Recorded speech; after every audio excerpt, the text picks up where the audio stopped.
Muy buenas chicos y chicas y bienvenidos a un nuevo vídeo de mi canal. Para todos aquellos que lleguéis nuevos me presento, soy Mustancillo, divulgador especializado en manga y os doy la bienvenida. Os doy la bienvenida al programa número 64 de la sección Reseñas Manga Últimas Lecturas. En esta ocasión voy a comentar una obra de Inio Asano, la última que nos ha llegado a España, aunque no es la obra más reciente del autor. Y esa obra es Un Mundo Maravilloso, un tomo único de muchas páginas además, que es un tomo de lo más recomendable. No solo lo digo por su precio de 12,95 euros, bastante económico teniendo en cuenta el número de páginas que contiene, teniendo en cuenta además que algunas de estas páginas, unas poquísimas, están a color. Y es un manga que recomiendo principalmente porque me ha encantado, y no solo porque me ha encantado, sino también porque es un manga que aglutina bastante bien lo que es Inio Asano, es decir, es un tomo único que refleja muy bien lo que es la esencia de este autor, el estilo que tiene este autor. Y hasta ahora yo pensaba que Solanin, de hecho no es que lo pensara, es que lo decía claramente, lo decía abiertamente. Yo decía que Solanin era lo mejor para iniciarse con este autor, con Inio Asano, pero después de haber leído esta obra, después de haber leído este tomo único, he cambiado de opinión y pienso que este tomo es una gran opción, es una opción bastante buena para iniciarse en eso, en la bibliografía de Inio Asano. A mí la verdad es que Inio Asano es un autor que me encanta Inio Asano. Podría considerarme perfectamente un Asanotard. Ya digo, me encanta este autor. Me gusta su forma de contar historias, no solo por cómo narra, sino también por cómo ilustra a esos personajes en esos fondos hiperrealistas. Y también me gusta mucho cómo a través de sus historias refleja esa angustia existencial que pueden sentir no solo adolescentes, sino gente de cualquier edad.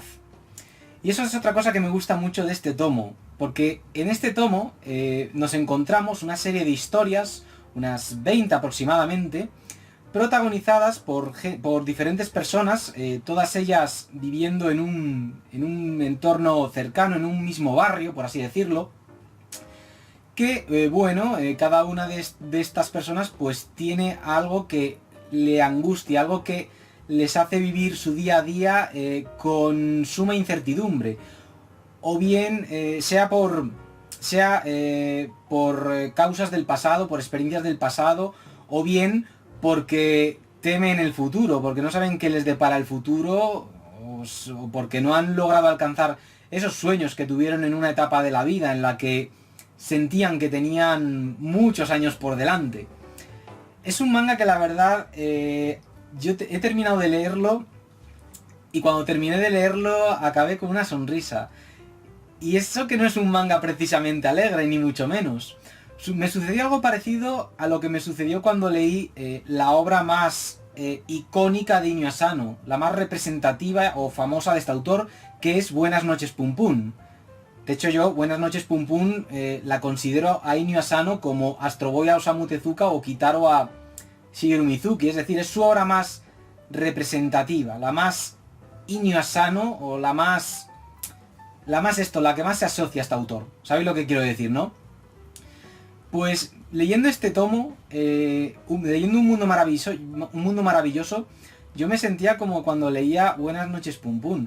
Y es que al igual que en Buenas noches Pum Pum, nos encontramos momentos, en este caso protagonizados por diferentes personajes, que los estás leyendo y piensas, madre mía, cuánta miseria humana. Es decir, estás viendo a ese personaje, estás leyendo sus pensamientos, literalmente, y piensas, madre mía, yo que pensaba que estaba mal, pero estos personajes están mucho peor, la verdad. En cierto modo es un manga que te resarce, porque ves a unos personajes que están tan en la mierda, hablando en plata, que tú te das cuenta de que en realidad no estás tan mal como creías. O puede que sí, puede que conectes perfectamente con ellos. Y es que en ese sentido es un manga, los mangas de Asano, y también en concreto, el de Un Mundo Maravilloso, es lo que tienen historias que en muchas ocasiones tú te ves reflejado en esos personajes, o mejor dicho, ves tus problemas reflejados en esos personajes. Y eso puede que a algunos lectores se les atragante. Lectores que, por ejemplo, acudan a un manga para simplemente evadirse o divertirse sin darle muchas vueltas a la cabeza y olvidar los problemas del día a día, pues eso igual, al toparse con este tipo de historias, pues se les atraganta. Cosa que a mí no. A mí, por ejemplo, ya digo, yo leo de todo y me gusta mucho leer los mangas de Inuyasha porque además son mangas que te muestran problemas, a veces coincides con esos personajes, con esas miserias que te cuentan y tal. Dices, madre mía, esto lo he vivido o lo estoy viviendo ahora mismo. Pero luego termina esa historia y suelen tener un final agridulce. Un final que no es ni malo ni bueno, un final, en una sola palabra, realista. Es decir, un final como la vida misma. Y son mangas, los de Inuyasha, que a mí no me parecen depresivos en absoluto. Tienen momentos depresivos, pero no son depresivos. Son mangas, de hecho, que me dejan una sensación agridulce y, añado, una sensación agridulce y optimista. Y no sé, por ejemplo, hay una cosa que permanece imborrable en mi memoria, un final que me dejó mucho pozo, y es el de, pues, la mencionada Buenas noches Pum Pum. Y con este manga, con un mundo maravilloso, sucede 3/4 partes de lo mismo. Hay muchas historias que cuando terminas de leerlas, te quedas con una sonrisa en la cara. Incluso te ríes. Después de haber visto tanta miseria, incluso te ríes. Y hay historias que, ya digo, varían las unas con las otras, pero suelen tener un tono bastante similar. Un tono, pues eso, en el que vemos a personajes, pues, comiéndose la cabeza, comiéndose el tarro, por diversos motivos, como he dicho antes. Algunos porque han terminado siendo, pues yo que sé, un salarimán, otros porque han terminado trabajando en un 7-Eleven y ellos como que se esperaban algo más de la vida, como que esperaban, pues yo que sé, haber terminado en un grupo musical petándolo. Que además esta es otra cosa que me gustó mucho de este tomo, porque por ejemplo vemos una historia en la que vemos un chaval que, bueno, decidió dejar de lado ese sueño de ser cantante de un grupo musical y el resto del grupo pues llegó a alcanzar el estrellato. Pero luego, a través de un ex compañero suyo de la universidad, le llegó a sus oídos que esos chavales que habían llegado al estrellato alcanzaron su sueño, pero para darse de bruces con la realidad, y es el hecho de que, bueno, que el mundo del espectáculo que no es como se pinta de puertas afuera. Es decir, dejándolo bien claro, que las letras que cantaban, las letras que les catapultaron al estrellato, no las escribían ellos, sino una productora que había detrás. Y es un manga, la verdad, bastante agridulce en ese sentido, porque ves que incluso los personajes que han alcanzado sus sueños o han alcanzado la estabilidad en la vida, aún así no están conformes, porque claro, en eso consiste la vida, es decir, que muchas veces en nuestra cabeza como que no nos conformamos con ser felices, sino con ser el más feliz, y ese es un error. Y en este manga yo pienso que ese mensaje está bastante bien reflejado. Por eso pienso que es un manga bastante terapéutico, a pesar de que veamos escenas bastante durillas, pero que a fin de cuentas son escenas que, bueno, que todos hemos vivido, todos hemos pasado por ellas, o estamos pasando por ellas. Y si estáis pasando por escenas como las que, o mejor dicho, si estáis pasando por momentos como como esos momentos por los que atraviesan algunos personajes de este manga, pues yo esta obra os la recomiendo. Además es una obra que recomiendo bastante para empezar con Inuyasha, porque ya digo, es una obra en la que nos encontramos, aglutina muy bien, a través de las 20 historias aproximadamente que componen el tomo, aglutina bastante bien lo que es la esencia de Inuyasha. Además, me parece un tomo único bastante interesante, porque esas historias que incluye son historias que Inuyasha empezó a hacer en la década de los 2000, en el año 2001 exactamente, y a través de estas historias este autor empezó a granjearse fama. Y son historias que la verdad es que tiene su mérito, porque vemos cómo el autor va haciéndolas a lo largo de la década, vemos cómo va evolucionando su estilo, ya no solo su estilo de dibujo, no solo vemos cómo va mejorando la forma en que dibuja los personajes y tal, sino también cómo narra, cómo inserta dobles páginas en el momento adecuado.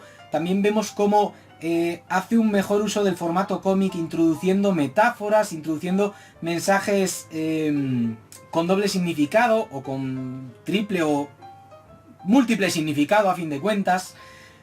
Y la verdad es que, en pocas palabras, este es un tomo muy interesante por ver cómo Inio Asano va evolucionando como autor de manga, como mangaka, vamos.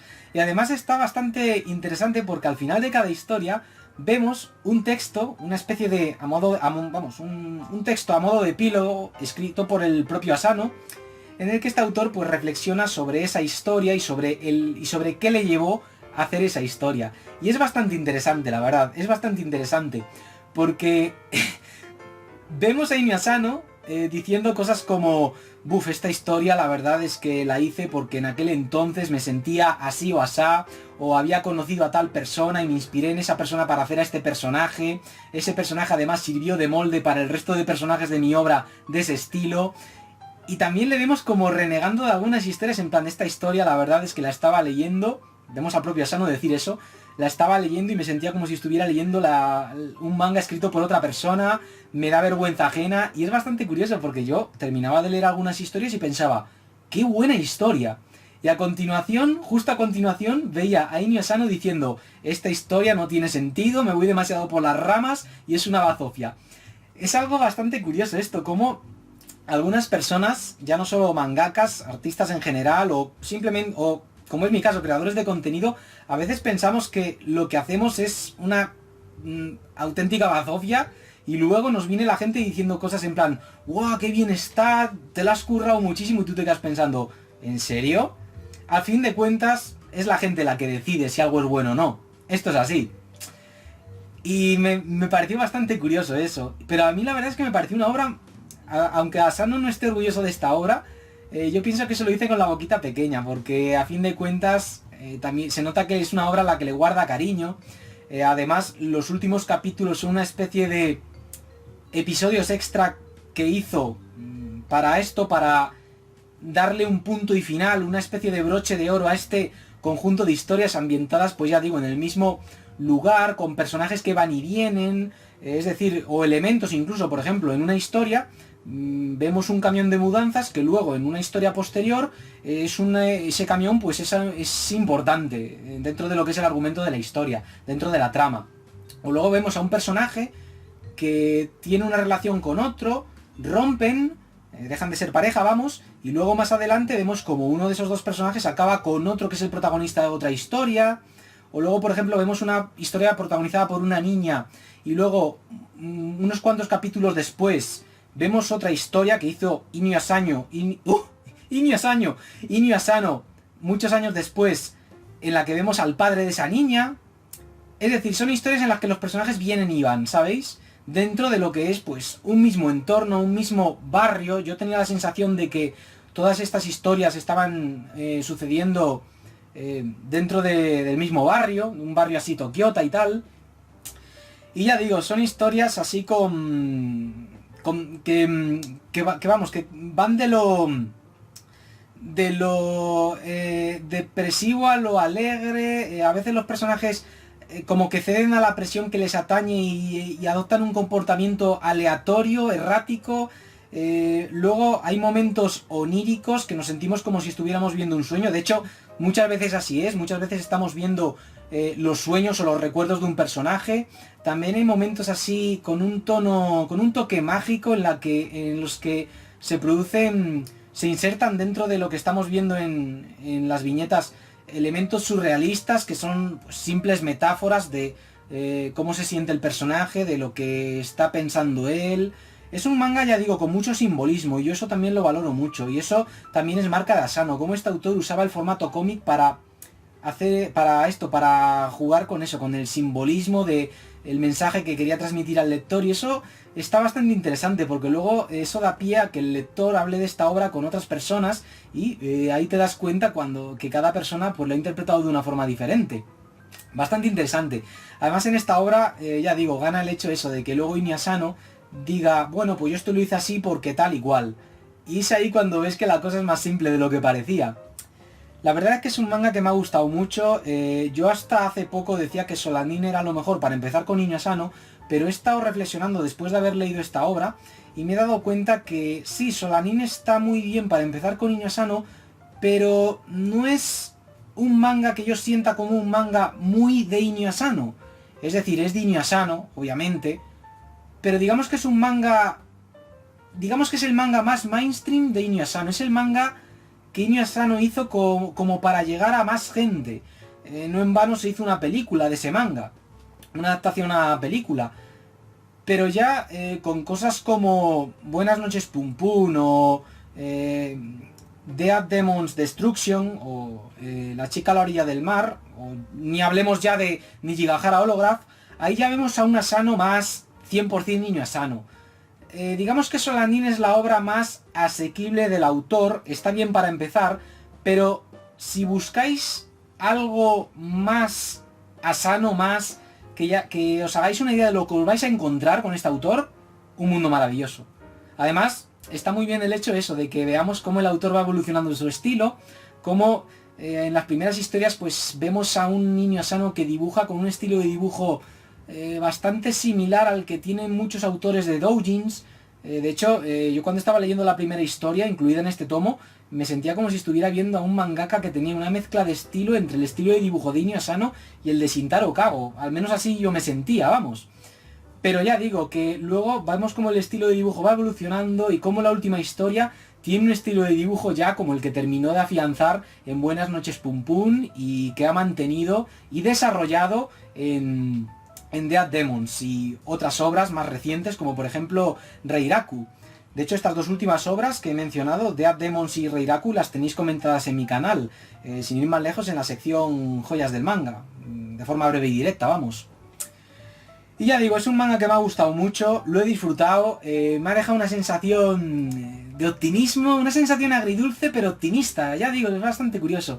Y además es un manga que tiene viñetas absolutamente preciosas, unas dobles páginas increíbles, como esa doble página en la que vemos un cerezo en flor, el tren pasa de fondo y las hojas del cerezo caen, vamos, los pétalos del cerezo caen, o luego esas escenas, una viñeta color que tengo grabada a fuego en la mente, en la que vemos a una chica ahí en su habitación, que además es una chica que protagonizó una de las historias incluidas hacia la mitad del tomo. Está muy bien, ya digo, y además me gusta cómo el lector en todo momento tiene la sensación de que está viendo historias cortas autoconclusivas dentro de lo que es el mismo barrio, y eso enfatiza ese mensaje de que los problemas que muchas veces sentimos como problemas exclusivamente nuestros, en realidad no son tan exclusivamente nuestros como nosotros pensamos, sino que son bastante comunes.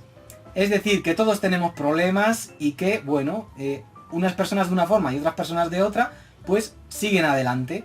Problemas que ya digo, que a una persona le parecerán muy grandes, a otra no. Y es que esa es otra cosa que me gustó mucho, que hay personajes que, por ejemplo, tenemos a un personaje, a una chica, que se siente vacía, no sabe qué hacer con su vida, y es un personaje que él mismo dice que no debería sentirse así porque, bueno, tiene trabajo y tal, pero como que se siente vacía. Es esa angustia existencial que mucha gente siente. Sobre todo en la sociedad japonesa, donde el trabajo, pues bueno, hay trabajo y tal, pero mucha gente se siente así. O luego, por ejemplo, tenemos a otro personaje que es un vagabundo directamente, que, vamos, vive en la calle, le pegan palizas los chavales, que esa es otra cosa que me gustó mucho de este manga, el hecho de cómo en algunos capítulos se reflejan muchas problemáticas sociales que predominaban bastante en la década de los 2000 en Japón, como eso de agredir a sin techo o el bullying escolar. Pero bueno, no me voy a desviar, voy a zanjar esto del vagabundo que quería decir y paso a lo del bullying, ¿vale? Aparece luego, por ejemplo, un vagabundo que, bueno, que le vemos, pues eso, ir de un lado a otro con un perrito como único acompañante, y es bastante interesante porque este personaje le vemos como... Vemos claramente que es eso, que es un vagabundo que ha tocado fondo, pero no le vemos sufrir tanto como otros personajes. Es algo bastante curioso. Como otros personajes que además no les falta nada, es decir, llegan a fin de mes y esas cosas. Luego, lo que quería decir, el tema de... Me gusta mucho cómo Inui Asano en este manga tiene historias en las que refleja pues problemáticas sociales, como por ejemplo el bullying. Hay una historia que me pareció bastante interesante, bastante original de hecho, porque no está protagonizada por una víctima de bullying, sino por el acosador. Un chaval que, bueno, que de cara a la galería es un alumno ejemplar, los profesores de hecho le eligen como el delegado que tiene que dar discursos, el ejemplo a seguir por el resto del alumnado, pero luego, cuando los profesores no están mirando y tal, se dedica a pegar a otros chavales y hasta el punto de que estos se convierten en ikikomoris. Y luego vemos como este personaje, un profesor le encomienda la labor social, por así decirlo, de ir a visitar a ese chaval al que ha acosado para que vuelva al colegio. Este chaval, siendo consciente de que la culpa de que el otro se haya vuelto ikikomori es culpa suya, en parte por haberla agredido y tal, pues va, solo para ganarse más respeto por parte de los profesores y además siendo consciente de que ese es el camino a seguir en la sociedad para llegar lejos. Y es una de, madre mía, qué duro, es que encima es verdad, es muy duro, es muy duro. Y ya lo dice Inui Asano, que le pareció bastante interesante eso, el hecho de hacer una historia no protagonizada por la víctima, o una historia en la que un acosador de repente reflexiona sobre sus actos y decide cambiar, sino un acosador que es víctima de sí mismo, pero al mismo tiempo no hay sensación de arrepentimiento, a pesar de que en el fondo sepa que está obrando mal. Pero por otro lado sabe que si sigue ese camino le va a ir bien las cosas. Muy dura esta historia y con mucha crítica social, todo se ha dicho. Son historias que ya digo. Y luego, por ejemplo, me gustó también, muchas veces se habla de Inui Asano como la voz de una generación, como si fuera un autor cuyas historias están protagonizadas exclusivamente por adolescentes, pero eso no es así. De hecho, en Buenas noches Pum Pum me gustó bastante el hecho de que el protagonista pues empezara siendo un niño, pasara por la adolescencia y la historia terminara con 20 y pocos. Pero luego tenemos historias como el tomo único autoconclusivo de Reiraku, que está protagonizado por un señor de unos 30 y muchos. Bueno, pues aquí en este manga también nos encontramos lo mismo, nos encontramos a mujeres que ya rondan los 30, luego por ejemplo nos encontramos a un señor que trabaja en un puesto de fideos soba, que está a punto de jubilarse, que además arrastra un problema, un arrepentimiento del pasado en relación a un asunto familiar. Ya digo, son problemas muy variados los que tienen los personajes que aparecen en esta obra y por eso me gusta mucho, es una obra bastante ecléctica dentro de lo que son problemas personales. Y la verdad es que yo la recomiendo bastante porque ya digo, es una obra que aglutina muy bien lo que es la esencia de Inui Asano. La esencia de Inui Asano, el estilo de este autor, además ya digo, el estilo de este autor en diferentes momentos de su trayectoria como autor, vemos cómo va evolucionando su estilo de dibujo, su estilo narrativo, el uso que hace de la viñeta. Muy recomendable, muy recomendable. La verdad es que me hizo bastante gracia eso, el hecho de que a Inui Asano esta obra no le guste. Que de hecho se sintiera leyéndola como si lo hubiera hecho otra persona. Pero él mismo lo dice, es que es una obra que hice a lo largo de la década de los 2000, desde entonces he cambiado bastante. Y me hizo gracia una cosa que dice, y si pudiera hablarle a mi yo del pasado, al Inui Asano que empezó a hacer este manga, le diría, deja tu sueño de hacer mangas de humor absurdo, que eso es lo que quería hacer Inui Asano, mangas de humor absurdo como Bobobo, es decir, imaginadlo. Deja de lado ese sueño y métete a youtuber. Pero luego dice, nah, es broma, en realidad estoy bien como mangaka. Y es ahí cuando nos damos cuenta de que Inui Asano, el propio autor, es un personaje más, aparte de los personajes que aparecen en esta obra, porque al igual que ellos, también tiene problemas, y bueno, en esta obra, pues Inui Asano se limita a contarnos a través de los personajes de cada capítulo autoconclusivo, pues los problemas que tuvo en una y otra etapa de su vida. Y eso es un mundo maravilloso, un manga bastante realista y que nos deja claro que, bueno, que problemas los tenemos todos y que lo importante es, pues bueno, cómo sobrellevar esos problemas o cómo combatirlos o cómo salir adelante. Muy recomendable, ya digo, si no habéis leído nada de Inui Asano, esta es una gran opción y además, ya digo, ofrece lectura para rato, fijaos qué gordito es el tomo y son solo 12,95, así que no hay excusa, no hay excusa. Así que nada, gente, bueno, Pues eso es todo lo que quería decir en resumidas cuentas. Espero que este video comentario, esta reseña, os haya resultado entretenida, interesante, que hayáis disfrutado de mi compañía y por supuesto que os haya animado a adquirir este tomo único, porque ya digo, vale la pena. Y para empezar con el autor, al igual que Solanin, es una gran opción. Nos vemos en próximos vídeos del canal. Un saludo y que os vaya muy bien.